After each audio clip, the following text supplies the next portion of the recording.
Hey guys, remember the Americans, Season 5, Episode 2, Pests, and I was definitely really looking forward to this episode. I absolutely love last week's premiere. I think it's the best season premiere the show has done. It was daring, it was different, and it was very much, moving on from the events of Season 4 and trying to move forward Season 5, and this episode was still great. I really did love this episode. Definitely not as good as last week's premiere, but even a great episode of The Americans is still better than most of TV, and this episode was so great. There was so much interesting stuff going on here. They really are setting up, what's going to be going on for most of the season. We got more into Paige's relation with Matthew in this episode. We saw a lot more going on with Stan and Oleg and why he's still on the show. Just a lot of really great stuff going on, and the beginning of this episode definitely does show why, basically what we're going to be dealing with the whole season. If Oleg and the guy he's working with wasn't enough to tell you what's going on, this definitely does. Because we start off, we see Philip and Elizabeth.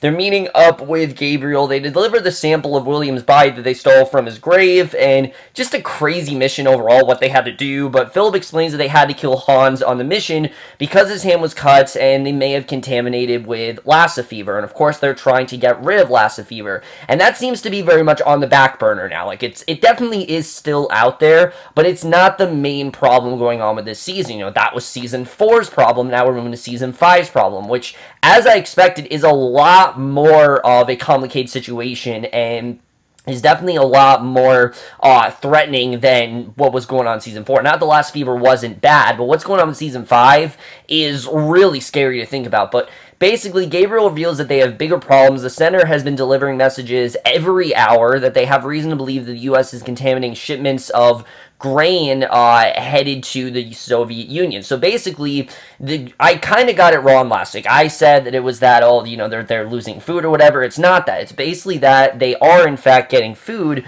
but the U.S. government supposedly is contaminating it, and if they don't get it, they're trying to cut off the Soviet food supply. So basically, they'll eventually just desiccate and die, which is just horrific to think about, really, that the U.S. would really resolve to this manner. But this was something that went on in 1987. It's pretty crazy to think about that this is actually going on. And Philip and Elizabeth's reaction when getting this news, I mean, they don't really know what to do here. I mean, this is a very different situation than what they've done before. This involves a lot more of them, investigating and a lot less of spying. And I like, again, that we're focusing a little bit less on spying and some a little bit more, it's less of an espionage, and it's going more into, more investigation. I think it's very interesting the way the show is doing that. They really have changed up pretty well, and like I said, this scene really does show where we're going to go for the rest of the season. At home, and they're shocked when they realize that Paige isn't in her bedroom. They start panicking, thinking that she might have snuck out to Matthew's house and that, they're sleeping together and everything.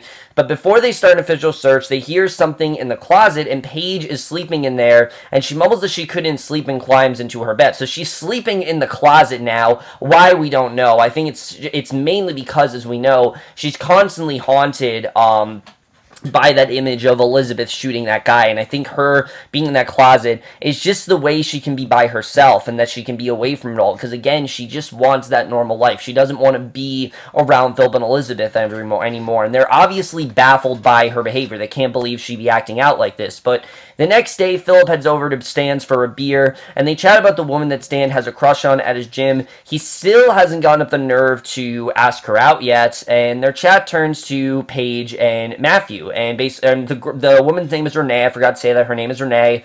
But their chat turns to Paige and Matthew. Stan reveals that he's very worried about Paige because he can tell something is up with her. And she hasn't been herself lately. She's just not acting as she usually does. And he doesn't know what's really been going on. And, Philip says it's really, Philip is trying to cover it up as best he can, saying that it's nothing, that he doesn't have to worry about it. But you can tell that Stan does have genuine concern. What I really love about the show is I thought about, 4 seasons ago, back in, say, Season 1 or Season 2, Stan was the villain in this show. He really was. I mean, he was the one that was after Philip and Elizabeth, and we all thought that he was going to be the villain. At this point, though, he might be maybe the show's most sympathetic character, and he might also, not just the show's most sympathetic character, but the one who is the most caring and the one who is the most genuine, because everything that he seems to do in this episode, it feels very genuine. You can understand where he's really coming from, especially with Paige. You know, he's developed such a bond with her, where in a way he kind of is a second father in many ways. You know, she's always there. Philip and Elizabeth always point out that she's always there. They're kind of losing control of her, and she just isn't as close with them anymore. They're in her life, definitely, but she very much is venturing out to, you know, stands not just to be with William and to engage in, you know, whatever, you know, and to engage in any sort of physical relationship they have, because they clearly do have one in this episode. This episode definitely points out to that. But also, you know, to just get away from it all and just have some time to herself where she can have something of a normal life, and Stan's the only way she can do that. And like I said, I really do like that care that Stan had for her here. But back at the Jennings house, Elizabeth takes Paige in the garage for another self-defense lesson, and Elizabeth tries to talk to her about Matthew, and she informs her daughter that she can care less if she's having sex and she can date whatever boy she wants, but just not Matthew, because obviously it's a very dangerous situation. So this really is not good at all, what's going on with Paige. You know, she's doing what she can to try to keep her away from Matthew, but as we've seen in this episode, that's very hard to do, especially when they're this far into the relationship.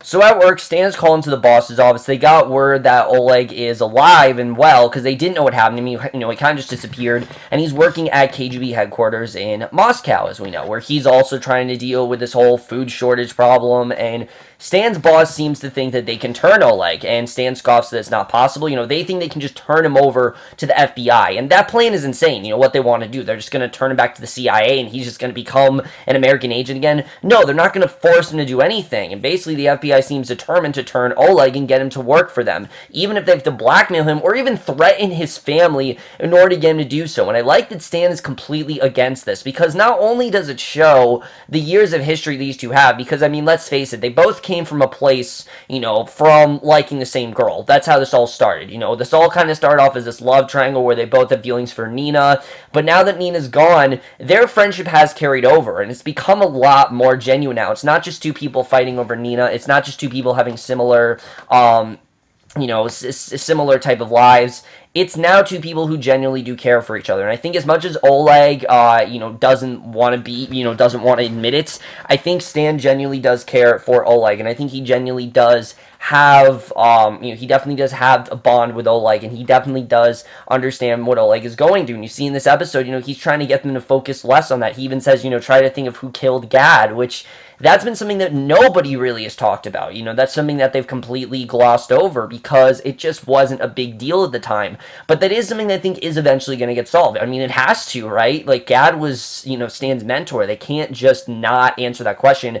That's going to happen. And I like that Stan is kind of outnumbered in this situation. He's doing what he can to try to help Oleg, but as you can see, there's so many other agents that don't want that Stan kind of has to go along. The book ends that in a little bit. But Philip and Elizabeth's new Mark Morzarov is headed to the grain field in Illinois. Elizabeth is on her disguise and tails them all the way there. And while she's on the road, Philip is at their fake house across the street from Morzarov's, cleaning the gutters, and basically, Paige heads over to Stan's house to do homework with Matthew. He can tell that something is bothering her. She admits she's in a fight with her mom. She's sick of her mom always lying, you know, always having to try things her way and not let Paige live her own life. It always seems like she has to do what Philip and Elizabeth tell her to do, and I like that she is relenting to Matthew, but Philip and Elizabeth, of course, are terrified that one slip up, you know, this could obviously expose them. So they're terrified that something's just going to come out, and it seems like Matthew's someone she really does confide in, and basically, Paige and Matthew proceed to make out on the couch. He slips a hand under her shirt, and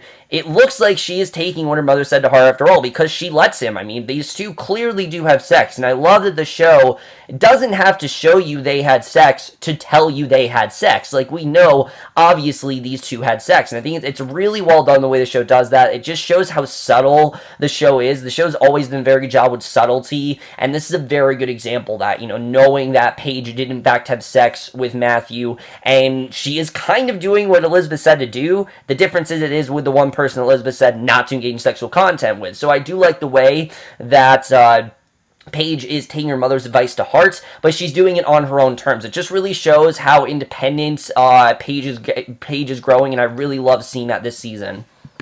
So Stan decides to take his grievances to the higher-ups. He meets with the director, and he fills him on his issue with Oleg being targeted. He's just not okay with it. He doesn't want that to happen to Oleg. He knows the family he has. He knows the life that Oleg has. You know, Oleg has a whole family there. His mother, as we know, is dying as it is, so there really isn't a reason to go after them. And the FBI thinks it's strange that Stan is trying so hard to protect Oleg. They don't know why he has such a, you know, so much care for him and why he has so much fondness for him. I mean, it's you know, it's their enemy after all. Why would he care? So he is a KGB officer, as we know, but Stan points out that Oleg already helped them massively, and there's many ways where he helped them. I mean, he helped them find Nina. He helped them discover that, you know, what was her, Zanadia, you know, he helped them discover that Zanadia, you know, was a traitor and things like that. I mean, there's so many things he's helped them with. They can't just steal him. I mean, it wouldn't be fair for them. You know, he's done so much, you know, it wouldn't be fair to him. He's done so much for them. They should try to compliment him more than anything, and I like the way he's trying to do that. However, we then get what is by far the best scene in this episode, which involves Elizabeth, and this scene really was incredible, and it is why the episode's called Pests, because Elizabeth's still snooping around Illinois.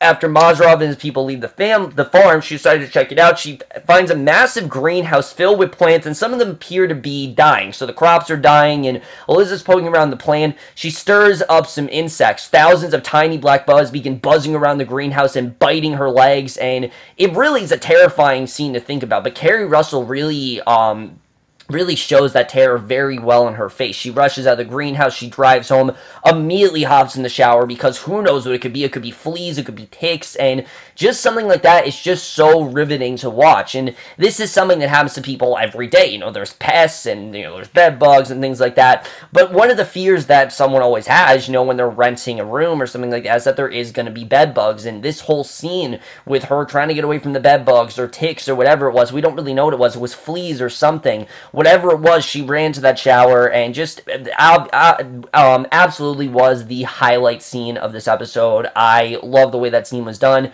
I think they handled it perfectly, and that whole thing really did complement the episode nicely. I mean, like I said, this was overall a pretty straight, you know, it was definitely a transitional episode, but like I said, this really did complement things nicely, and I really did love the way that scene was done. Really great stuff there.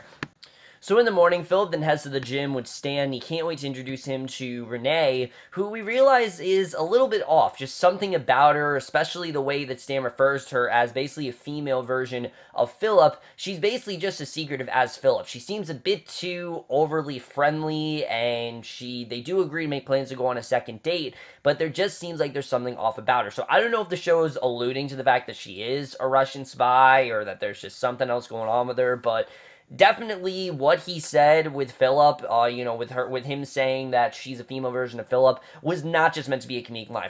If we know anything about the show, is that pretty much every little detail we hear matters in the end. So I think that definitely is going to mean something going forward. I don't know what it's going to mean, but we'll have to see.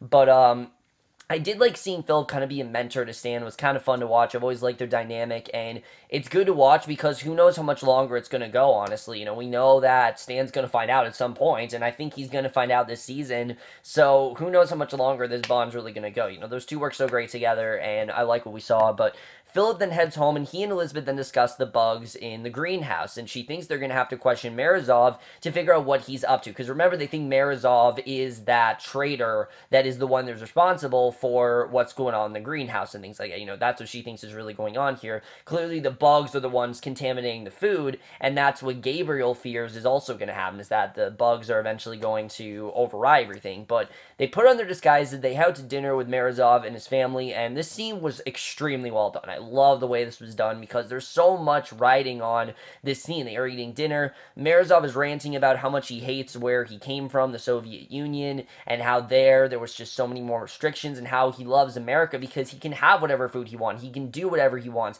He can even say fuck, you know, Russia if he wants to, and he does. He says fucks the Soviet and things like that. So he really feels like he has a lot more freedom here. And the thing about this scene, though, is that Philip and Elizabeth, as we know, have to pretend they're from Michigan, and that Tawan is their son. So it's kind of an awkward situation for them because he begins arguing with Pasha in Russian, and of course they know exactly what he's saying. So it's definitely a bit of a complicated situation, but I think that scene was extremely well done because again, it just shows the situation that they're in. It's a very tight situation. They have to do what they can to keep their cover, and so far they're doing a good job, but I definitely fear that it's not going to stay that way. Like, eventually they're going to find out at some point, and, something is definitely going to happen. And I definitely have this feeling that Morozov is not the traitor. The show just is not that predictable. Rarely is the show predictable. I never predict what happens in the show, if you guys have watched my reviews, for this long. So I definitely don't think that Morozov is the traitor. I think there's definitely more going on,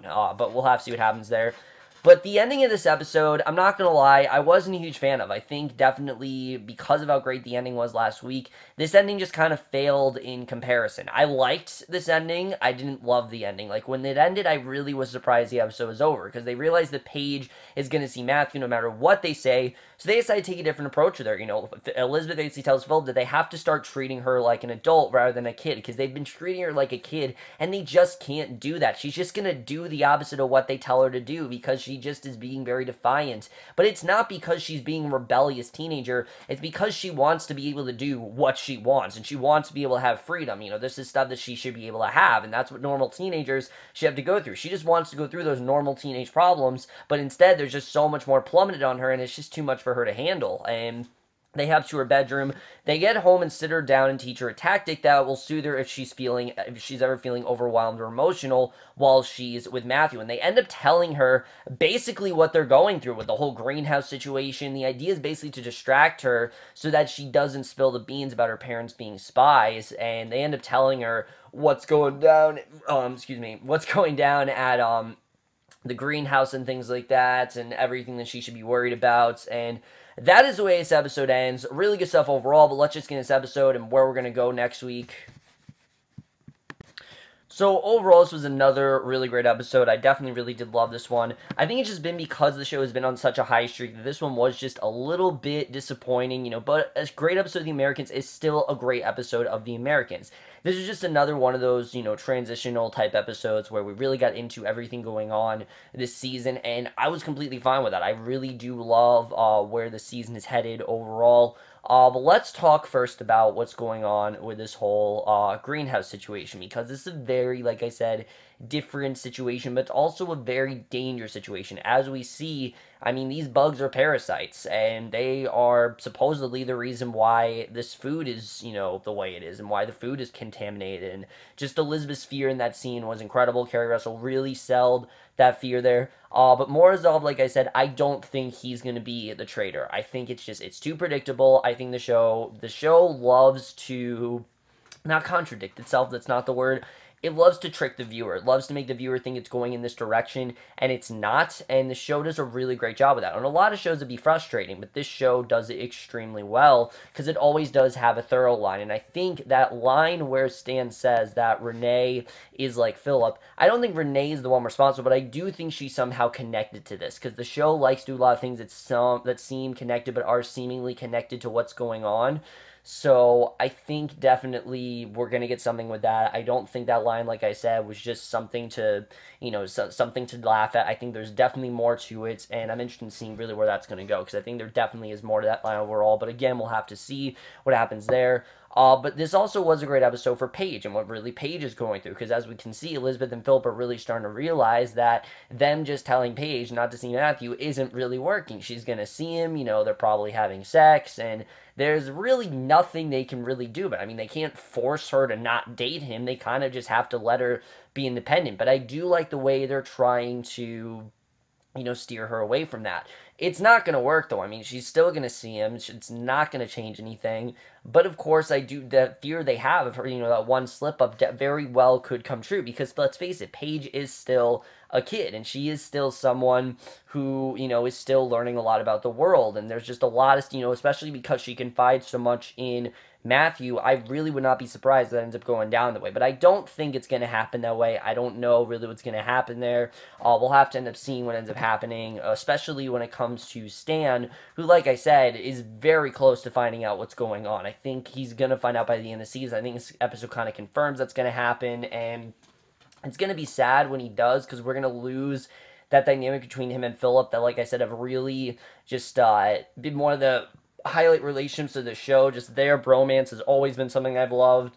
We're going to lose a lot of that, but I do think it's going to be worth it, and I do think, especially with Stan saying that Lenny does to Phillip, it does show he's a little bit suspicious, and I'm definitely interested in seeing what's going to happen. But him and Oleg as well, I like that bond that he has with Oleg. I like that he's trying to stay close to him. He's trying to keep him safe, and we can tell that Oleg, he's not interested in what Stan is offering him. He wants to steer away from that. He wants to focus on his family life, which is understandable. I mean, that's why he got away from the CIA, from the FBI, because he just doesn't want any part of it right now. He wants to care for his mother, and he wants to see his family, who hasn't seen him in so long, and he just wants to stay in Moscow. But as we know in the show, characters rarely get what they want, and I think that's very much what's going to happen with Oleg here. He's going to be forced to go back to the FBI, even if Stan's telling them not to. I don't think they're going to listen. I think he's kind of outnumbered here. Even Adderholt seems pretty adamant about it, so I don't really think that that's going to work out for him. It's sad to think about, but I definitely think that's what's going to end up going down there, that he's not going to be able to get what he wants, and that he's going to be forced to, be retreated back to the FBI, which is just kind of sad to think about. But overall, guys, I definitely really did love this episode. I don't have as much to say with this one, just because, like I said, this was definitely more of a straightforward type episode. There was definitely some really great stuff going on here, like the scenes with Stan and Phillip, or that scene with Elizabeth, which was just incredibly acted. There's a lot of stuff going on, and the title Pests I thought was also a really good title, because it does definitely, literally talk about the pests in the episode, but also as pests in the sense of the Beemans. The Beemans are kind of a pest right now for the Jennings, because they're someone who could, one, expose them, but also are an obstacle that Paige is going through, because they're standing in Paige's way of becoming that that full-on KGB agent that they want her to become. They want her to become a KGB agent. They want her to, train everything. She's training for it, even though she doesn't really want to. Again, she knows she inevitably is going to have to. So I like the way the Paige is trying to hold on to that innocence, even though it is clearly starting to break away from her. And like I said, there's only going to be so much longer before she's going to be able to do that. You can definitely tell the season is going to, is definitely starting to come to an end. Like the show in general, you can tell is coming to an end. They're doing a very good job with that this season. Because we have an end in sight, things just feel so much higher. The stakes are a lot bigger, and they're doing a really good job with that here. But I definitely really did love this episode overall. I definitely thought, like I said, this was one of the weaker episodes we've had in a while, but still was a very well done episode. And I'm going to give The Americans Season 5, Episode 2, Pests, a 4 out of 5 or a B+. So overall, guys, I'm going to this episode of The Americans. Let me know what you guys thought of this episode overall, left your thoughts, and I'm definitely interested in seeing where the show is going to go from here, and I will see you guys in my next video, which will be for 2 episodes of Legends tomorrow. I know I am behind, but I have 2 episodes to review, and I will see you guys for that. Okay, bye.